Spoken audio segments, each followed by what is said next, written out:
Hello everyone, welcome back to the ZTUP Technologies and Services. From this video onwards, we are going to start a new tutorial series, and this series is for the MongoDB tutorials.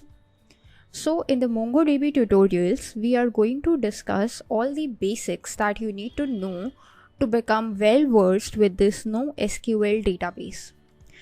This tutorial will provide you a basic and advanced grasp on the concepts that are required to just proceed further with this database. This tutorial is designed for beginners and professionals as well. So I hope you all will learn something new and will be able to apply it into various projects after completing this tutorial. So let us start with the first video, in which we are just going to cover the basic concepts that will help us to understand something about MongoDB, a few of its important background points, and why it is used. So the first question is for the absolute beginners, that what is MongoDB? So MongoDB is a NoSQL or NoSQL database. It is an open source, cross-platform, document-oriented database that is written in the C++ programming language. So what all these terms means, this we will explain it to you throughout the course of these tutorials. Okay.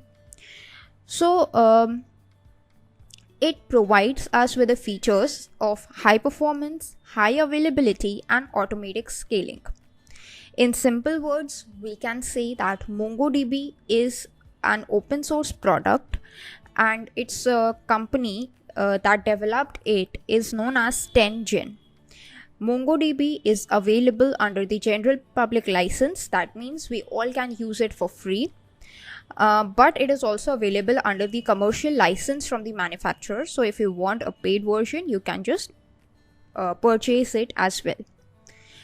MongoDB was designed to work with commodity servers. Now it is used by the company of all sizes across all industry.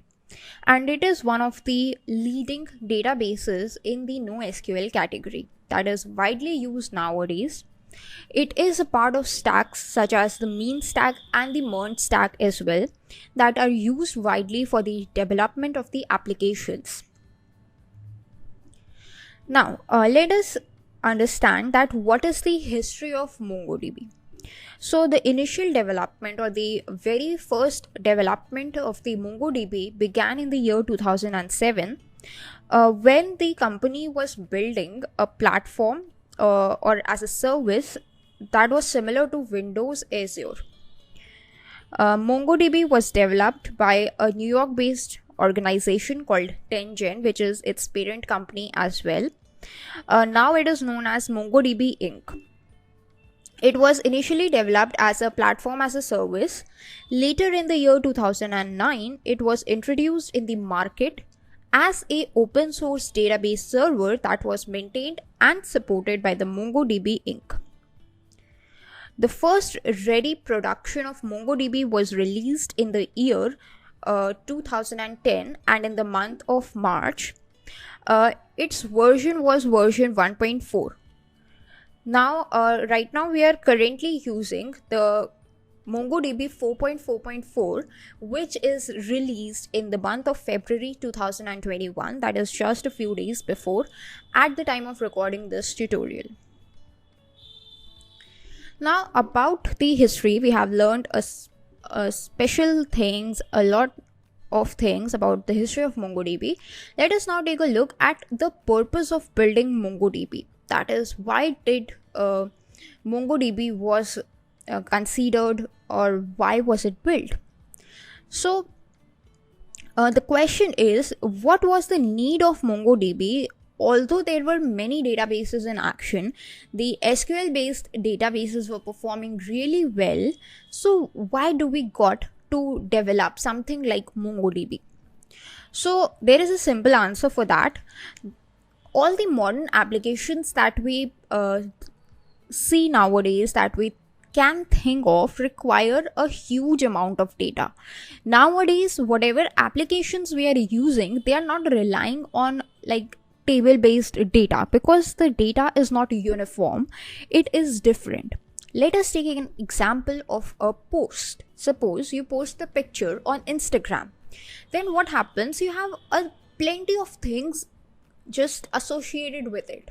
First is the file that you upload. If it is a single file, you can upload multiple files as well. You can upload a combination of videos and photos, or you can just upload videos. So there are different possible files that you can upload, and the number also changes. So if you are considering an SQL based database, then what happens is we have to create a table and store a file in each of the columns. That means there could be varied number of columns. You can post 10 pictures in one go, but if you post just a single picture, then all the remaining 9 columns will remain blank, and that would result in the mismanagement of space. Apart from this, there are many things associated with it. People react to your post, they like the post, they comment on it, they share it with their friends. So all these things needs to be saved. The SQL or a table based database does not provide any kind of a opportunity like this through which you can save all these things. So we got the need of a NoSQL based database which didn't follow a rigid structure but provided us flexibility to deal with the data that was not constant, that was changing over time. So we got to build MongoDB. The primary purpose is that it is scalable. Of course, we can just add as many objects as we want without worrying about the space.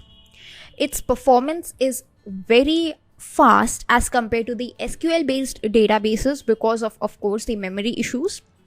It is available in a better way. It develops the things faster. Its deployment is very easier, and if you want to store a huge amount of data, you can do that very easily using MongoDB. So these are some of the purposes through which MongoDB is built. Now I discussed with you all that MongoDB is a document-oriented database. Now what does it mean? So what we are going to do is understand this with the help of an example. Here I am going to explain the usage of MongoDB as a document-oriented database. Now as the name suggests, you all must have figured out by now that document oriented means that the storage of the data in MongoDB is going to be in a document like fashion. Okay, so yes, that is absolutely correct. That's how we are going to store data in MongoDB, and that is in a document fashion or in a document oriented format. But what does this mean? This document oriented is a key feature of MongoDB. So basically what happens is whatever data we want to store, we need to store it in the form of a document. Okay, so it is very simple that way, and we can program it easily. So let us just take an example. This is an example. Here we have some documents. There are actually 2 different documents. Here you see this full stop or this period sign. This is just separating these 2 documents. So this is document number 1 and this is document number 2. Okay. Now in the first document, we have 3 things: the first name, the address, and the spouse. So this first name is actually the key value pair. If you just talk about a dictionary, if you are familiar with the concept of dictionary, so it is a key value pair. The key is first name and its value is John. Similarly, the second key is address and its value is Detroit. The third key is spouse and its value is in the form of a list. And in this list, inside this list, we have a dictionary in which again there is a key called name and the value is Angela. Or what you can see is, if you are familiar with the concept of tables, then first name you can say is the column name, and John Detroit is a value. That means it is just a single row. So this is one document. In the second document, we again have the first name and the address. So the first name is John and the second name is Vic, or the address is Vic. Okay. And remember one thing, all the values in this document oriented database are separated by a comma, and all these strings are written in double quotes. So this is an example of MongoDB as a document oriented database. In the next video, we will explore more about these features. So that's all for this video, and thanks for watching.